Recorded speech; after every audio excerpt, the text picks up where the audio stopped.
नमस्कार किसान भाइयों, आपका हार्दिक अभिनंदन है। आज हम ऐसे नौजवान युवा से आपकी मुलाकात करवाएंगे जिनका नाम है अंकुल जी।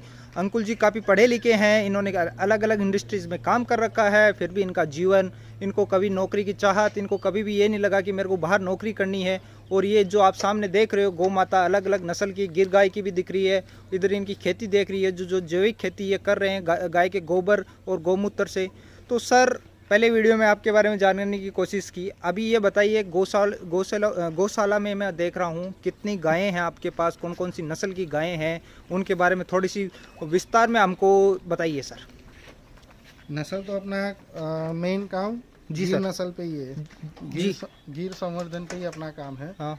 लेकिन मैंने एक नया काम शुरू किया था। हाँ। गिर नस्ल में भी जी।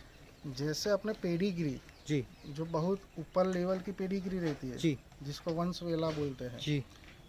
मैं उस तरीके से काम नहीं कर रहा हूँ। जी। मैं 100% प्योर देसी नस्ल की गाय हो, जी। जिसमें गिर गाय के परसेंटेज हो, जी। उसी पे गिर संवर्धन का काम कर रहा हूँ। जी सर। तो जितनी भी नस्लें आए वो गिर की ही आएगी। उस तरीके से बच्चे आप देख सकते हो इधर। बच्चे इधर पहले यहाँ से स्टार्ट करते हैं। ये खुली में 3 गाय दिख रही है। ये व्हाइट कलर की मेरे को स्वर्ण कपिला है, कौन सी है सर? इसके बारे में ये गिर गाय है। हाँ।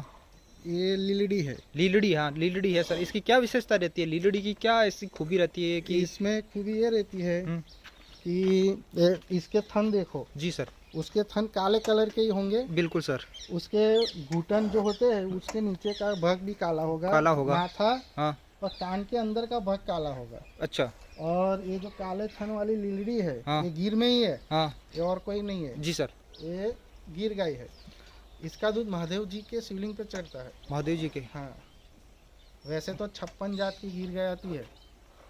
56 जात की? हाँ। हाँ। वो अंदर अंदर कलर कॉम्बिनेशन, सींग, मुंह थोड़ा, वो चेंजेस वैसे रहते हैं।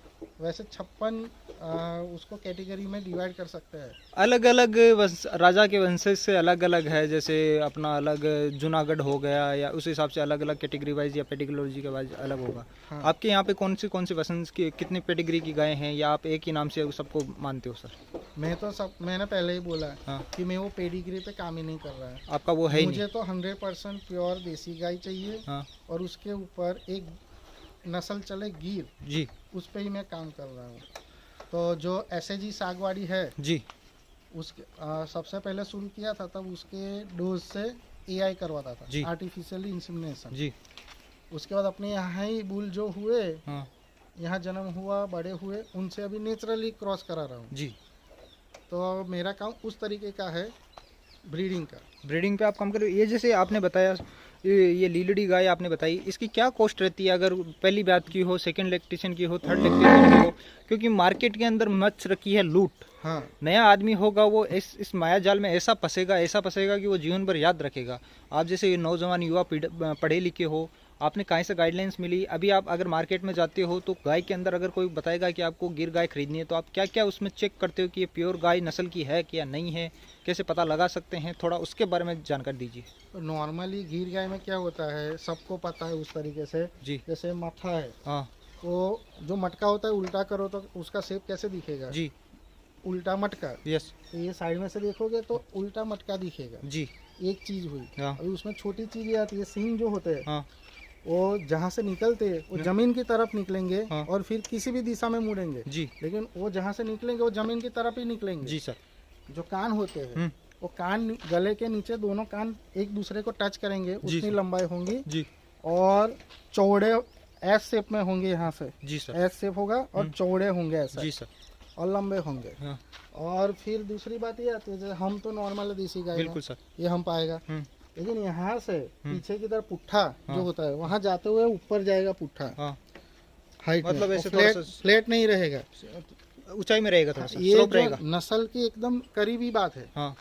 100% प्योर की बात है। समझ गया। ऐसा पुट्ठा ऊपर जाएगा। हाँ। और आगे पतली होगी, पीछे पुट्ठे से चौड़ी होगी। अच्छा, एकदम ऐसे नैरो होगी आगे से, थोड़ा हाँ। पीछे से वाइड होगा। हाँ। हाँ। उसके बाद वो जो बावला होता है, आंचल होता है, हाँ। वो भी जैसे थाली से ऐसे थाली रखोगे, चारों थन छुएंगे हाँ। तो एकदम बढ़िया है। जी सर। तो ये इसकी पहचान होती है। और पूछ एक लंबी होती है, ज़्यादा लंबी होती है, बहुत लंबी होती है। ज़्यादातर तो नीचे ज़मीन पे भी छू जाए। जी सर। तो ये ओरिजिनल पहचान होती है किसी भी गाय को चुनने गल का। कंबल बहुत ज़्यादा हवा में लबड़ा रहता है। समझ गया। क्या रेट रहता है इसका अगर मार्केट में अभी 8% में क्या रहता है? अभी ऐसे तो वो लोकेशन के हिसाब से है। लोकेशन का क्या रहता है, थोड़ा सा उसके विस्तार से बताइए लोगों को, क्योंकि ऐसी जानकारी बहुत रेयर मिल पाती है। उनको तो जितना बताया जाता है उतना जो दिखता है वही बिकता है साहब। आप थोड़ा सा उनकी आंखें खोलिए, उनके कान खोलिए, जो लोगों को पता नहीं है ऐसी जानकारी देने की कोशिश कीजिए आप। जैसे आम किसान से लोग हैं, हाँ वो भी एक गुजरात में काठियावाड़ जोन है, वो जी। पूरा एक इलाका है काठियावाड़, जी तो वहाँ से ही गिर का ओरिजिन है। जी जी। तो वहाँ जाओगे तो क्या है, बड़े बड़े ब्रीडर रहेंगे, हाँ तो उन्होंने गिर पे बहुत अच्छा काम किया है, जी। लेकिन उनकी पेडिग्री रहेगी। हाँ और तो उनके यहाँ तो रेट हाई रहेंगे जी। हमेशा। जी वहाँ दूध का कुछ लेना देना नहीं है कि वो 5 लीटर निकाले या 10 लीटर। जी। पेडिग्री के हिसाब से वहाँ उसकी कीमत रहेगी। लेकिन जो किसान रहते हैं, हाँ या आप जंगलों में जाओगे, गिर तलाला जंगल है, हाँ वहाँ उसका मेन ओरिजिन है। जी वहाँ आप खुद घूमोगे, अलग अलग खेडूतों किसानों से मिलोगे, जी। तो वहाँ से आपको कम दाम में मिल सकती है।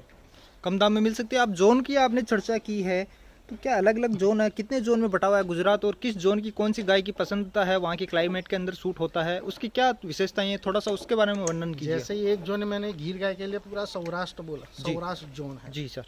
वैसे ही दूसरा जोन है कच्छ, जी जो रण प्रदेश वाला है, वहाँ कांकरेज गाय है। जी। फिर राठी गाय है, हाँ और एक डांग इलाका है, वहाँ डांगी गाय है। जी। तो वो सब लोकल वहाँ की गाय हुई।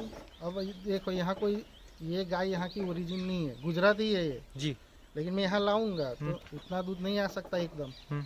मुझे यहाँ रखना पड़ेगा, वहाँ का जो चारा और खुराक रहेगा उस तरीके से दूंगा तो यहाँ दूध आ सकता है। लेकिन वो पॉसिबल नहीं है, क्योंकि वो चारा यहाँ नहीं उग सकता, क्योंकि यहाँ ज़मीन जो होती है खेती लायक होती है, जैसे साग भाजी भाजी पाला मान लो, जी।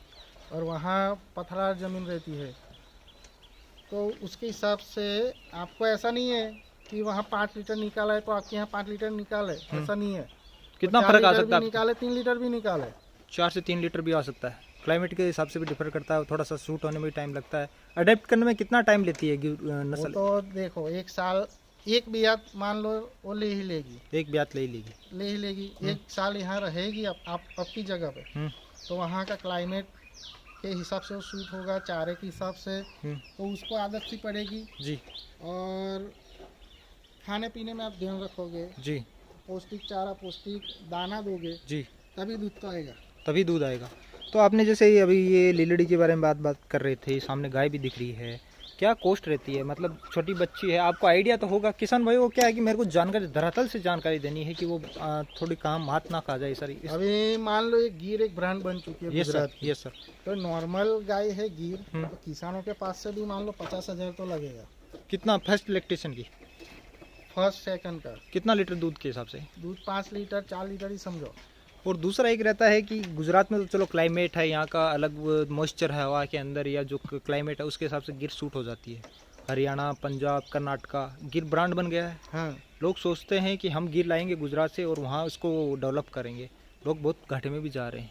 तो आपका क्या विचार है, जाना चाहिए या वहाँ की नस्ल पे ही काम करना चाहिए? सबसे पहली बात, कुछ लोग सक्सेस उसमें हुए हैं पर बहुत लेकिन क्लाइमेट के हिसाब से जी, या किसी भी हिसाब से, देखो गौशाला हो या प्राइवेट डेयरी फार्म चला रहे हो, तो अपने एरिया की लोकल देसी नस्ल की गाय पे ही काम करना चाहिए, तो वो 100% सक्सेसफुल बन सकते हैं।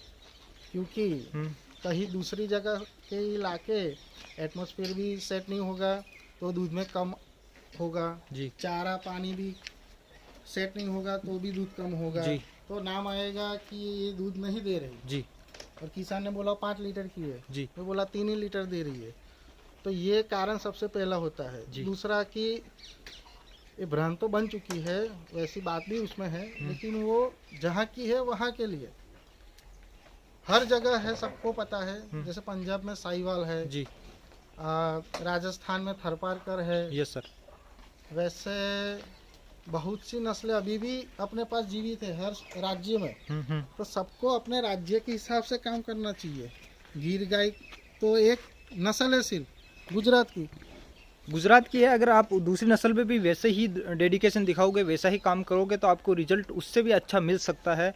लाभ भी वैसे सेम ही रहते हैं, ज़्यादा फर्क नहीं रहता। भगवान ने जो देसी गौ माता बनाई है तो वो सिमिलरिटीज़ है, थोड़ा बहुत 19-20 फर्क रह सकता है एक गाय दूसरी गाय के अंदर। इस वीडियो को यहीं ख़त्म करते हैं। आने वाले एक वीडियो के अंदर आपकी पूरी चर्चा करेंगे, गौशाला में कितने गायें, कहाँ से लेके आए, कितना लीटर दूध होता है, कितने में बेचते हो, क्या मुनाफा रहता है, या डेयरी फार्मिंग घाटे का सौदा है, मुनाफे का सौदा है। जो आजकल नवयुवक इस जर्नी में आ रहे हैं तो वो आना चाहिए, नहीं आना चाहिए। मेरे को लगता है आपसे बड़ा कोई सच्चा आदमी नहीं होगा जो लोगों की आंखें खोल सके या उनके कान खोल सके। तब तक के लिए सर आपका तहे दिल से बहुत बहुत धन्यवाद।